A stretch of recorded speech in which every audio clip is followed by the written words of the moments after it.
This is the Automotive Repair Podcast Network. Welcome to another episode of Speak Up Effective Communication, the show on the Automotive Repair Podcast Network focused on our communication and leadership skills, specifically elevating those skills. I'm your host, Craig O'Neill, and in our episode today, we're continuing our series on the Toastmasters tips for public speaking. It's really for all communication, in my opinion. We're on tip number 7, and this one I fully agree with. It is a great tip, and I think it's absolutely critical. And it is realize that people want you to succeed. I love it. And that is a principle that I do think has the power to change how you walk into every room, every conversation, every client interaction. Just realize that people want you to succeed. And if you don't feel that with the people that you're around, they might not be your people, and you need to go find them. So let's get into it. We have the word of the day today, and that word is reciprocity. I'm going to stumble on this word, and I'm going to use it multiple times in this episode. It's, for whatever reason, it's very hard for me to say, but reciprocity is our word of the day, and we will define that word for you after we have a brief word from our sponsors who make this show possible. Hey friends, as you know, I'm a proud member of the AutoFlow team, and let me tell you, we've changed how business is done for auto shops everywhere. We support your client experience before, during, and after the work is done. Imagine this: timely updates sent directly to your clients, branded digital vehicle inspections, and seamless communication from start to finish. That's why shops love AutoFlow. And hey, with those 5-star reviews rolling in, you'll wonder how you ever managed without us. Take an important next step and take your auto shop to the next level. Visit www.autoflow.com. Get on board with an AutoFlow trial. Want to see your auto repair shop thrive? Are you looking to drive more customers to your auto repair shop? Let ShopDog Marketing be your guide. Our customer-first approach, combined with AI-driven creative content, ensures top rankings. Dominate mobile first and voice search with our specialized expertise. Reach out to ShopDog Marketing today and start growing your business. Don't miss out on this chance to boost your business. Visit shopdogmarketing.com. Inbound has exclusively served independent auto repair shops with expert communication solutions for years. Our robust VoIP platform ensures you stay connected while our industry-leading AI analytics take your business to the next level. We provide the tools you need to understand your customers and optimize every interaction. Choose Inbound for proven expertise and unmatched innovation. Visit callinbound.com and discover the difference we can make. Okay, we're back, and the word of the day is reciprocity. That is RECIPROCITY. It is a noun. It means a mutual exchange, a relationship where both parties give and receive in kind, where the success of one genuinely contributes to the success of the other. Hold on to that word. It's going to show up everywhere in our episode today. And in our first part, I want to header this with the principle that the audience is not your opponent. And I want to start in Toastmasters, of course, because that's where this principle has really proven true for me. And the point is, it hits the hardest. There's something that happens in a strong weekly Toastmasters club that I don't think people outside of it would ever expect to find, and they fail to perhaps have the motivation to even check out Toastmasters because of their failure to anticipate this. It's not just a place where people practice speeches. It is a place where 2 very specific and very demanding things are asked of everyone in the room simultaneously. The speaker has to make a difficult move. They have to genuinely believe that they have something worth offering. And that is not easy for a lot of people. Standing up in front of a group claiming that your words deserve someone's attention feels almost arrogant. It feels presumptuous. And so the tendency is to shrink. and they apologize for their posture before they've even said a word. They learn to walk up to that lectern with this conviction, a lack of conviction that they have something that really matters. You need to learn to walk up to the lectern with a conviction that what you're bringing matters. That's actual work. So the speaker has something to do, but here's what I find also really quite remarkable. The audience has a job too. In a strong club, the people sitting in those chairs don't take a passive role. In fact, many of them have active roles that we've discussed, but they're practicing listening, curiosity, caring, and they're learning how to be really a good audience, which is its own skill, and one I think that just it really doesn't get enough credit. But in the end, with each speech, they provide a glow and a grow. It's specific, it's structured feedback from their unique perspective, and it's designed to affirm, but still help stretch and improve the people that they're giving the feedback to. And it's just things to build up on. It's building people up. It's not tearing them down. It is truly to lift people up. In fact, I did a speech in my home club this week, and as a speaker, I get to have, and I'm holding up, for those of you watching on YouTube, I'm holding up a stack of grow and glow slips. They're handwritten in our club because we meet in person, and I haven't gone through all of these yet for my speech. I'm going to preface this because we're going to go through these shortly. It's going to be a lot of fun, and you're going to get to hear what these things feel like. Just to give you some heads up, I put my speech together very quickly for that particular meeting, and it was a long subject that I had to try to cram into a 7-minute speech, and it was too much information, and I'm pretty sure most of this feedback is going to have something to do with probably some need to pause, probably some stuff about going too fast, probably had too many slides for what I was actually speaking on. Not my finest speech. That's okay. It's a practice environment, so that's all right. But I'm going to hit several of these. We'll go one at a time. I'm not going to say who they were from, but it always does. This one's not labeled anyway, so I don't know who this one's from. But you can just see just small handwritten note in there, sometimes just 1 line or 2 lines on each thing. It always starts with a glow on the top and a grow on the bottom. This one, the glow said, quite informative. The grow was, the tangents could be a little shorter. All right. That's probably very true. I go into some tangents that I don't plan sometimes, and that does eat some time. It's good advice. This one's good. Compliments on the volume level, perfect, comfortable on stage, good movement on stage, great body language. The grow was pause.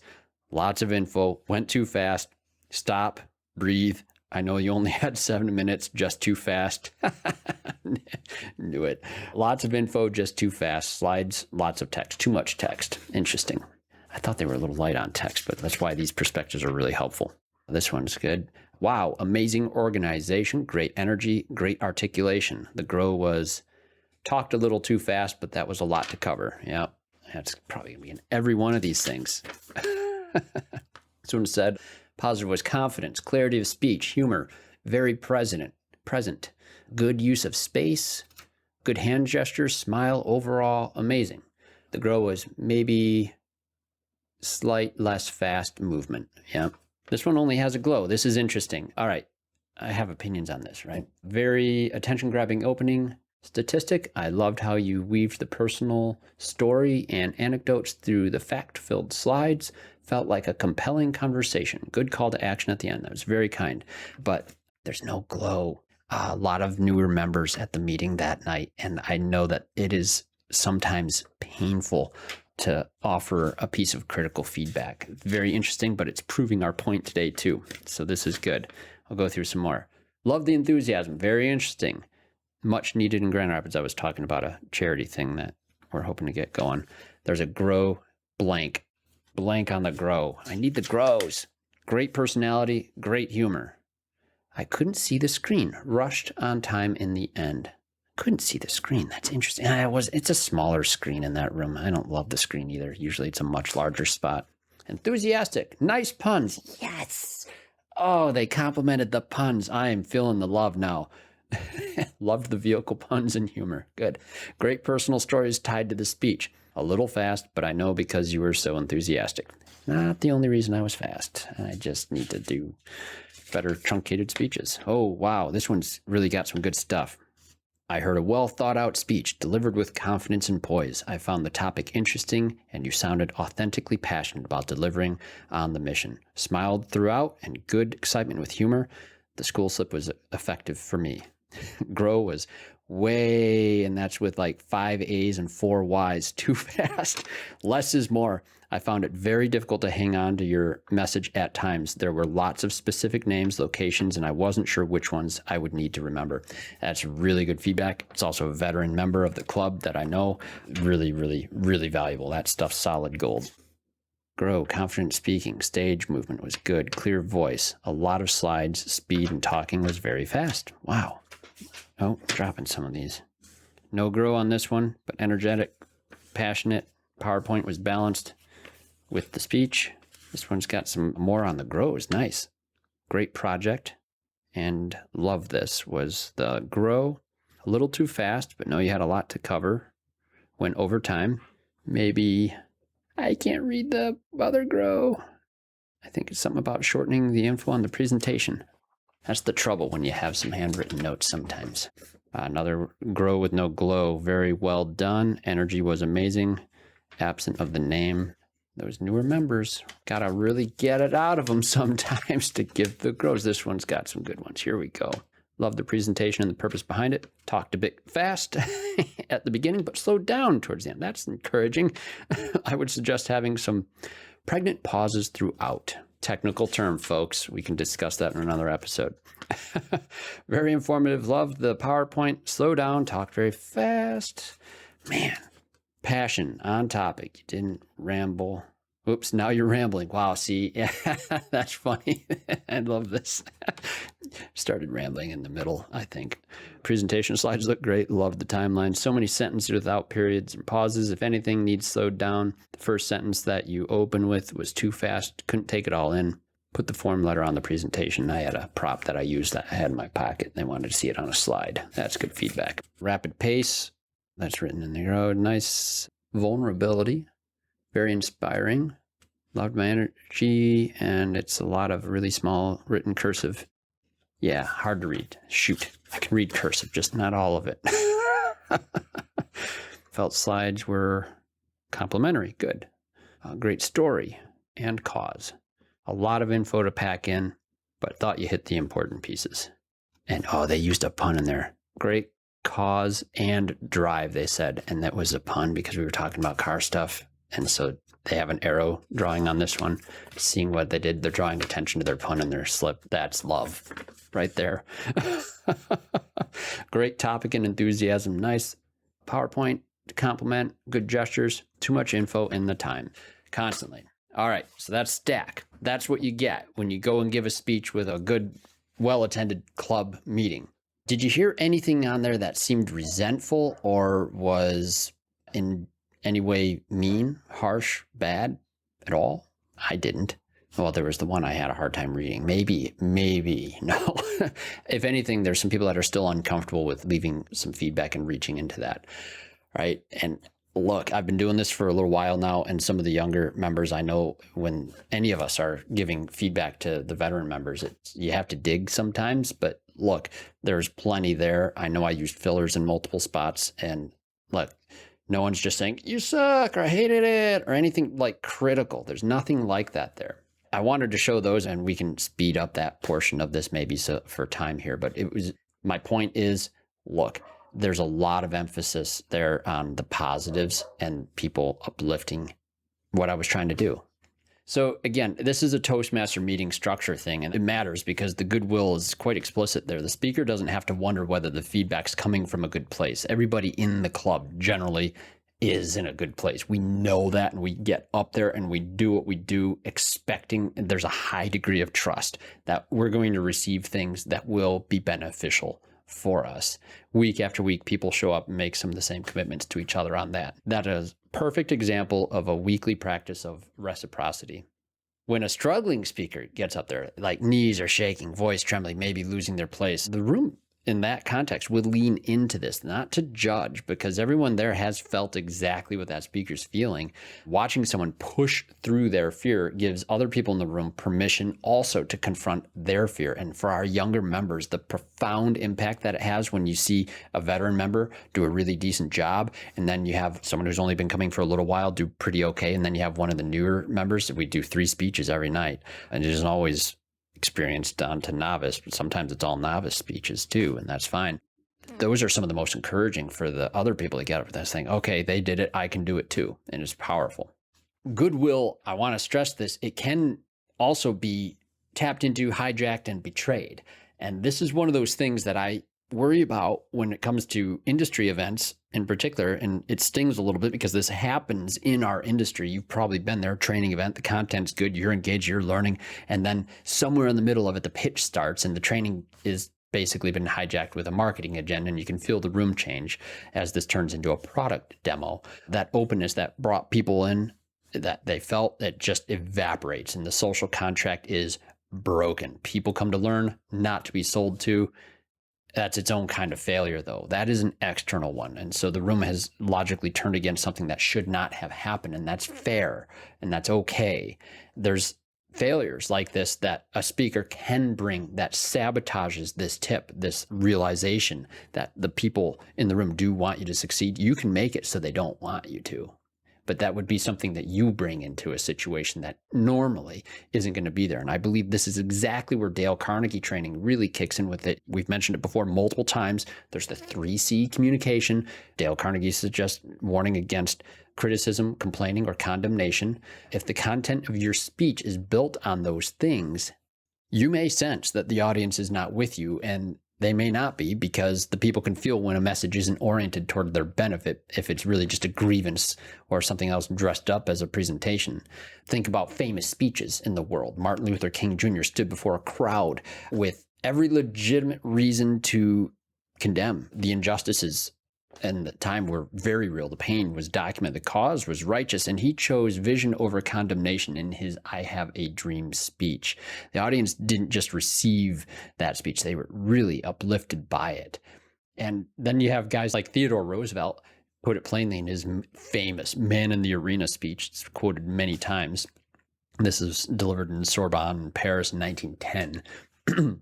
He said, "It is not the critic who counts, not the man who points out how the strong man stumbles or where the doer of deeds could have done them better. The credit belongs to the man who is actually in the arena, whose face is marred by dust, by sweat and blood, who strives valiantly, who errs, who comes short again and again, but who does actually strive to do the deeds." Right?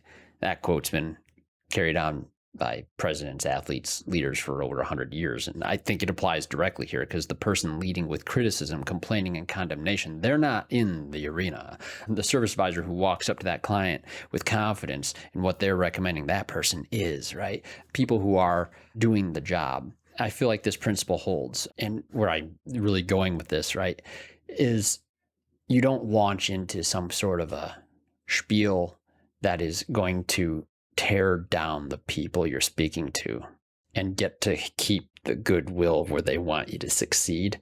Should be clear. It's not always clear to everyone. And comedians are the best at being able to make criticism in a humorous way that gets people laughing at themselves. That is its own art form.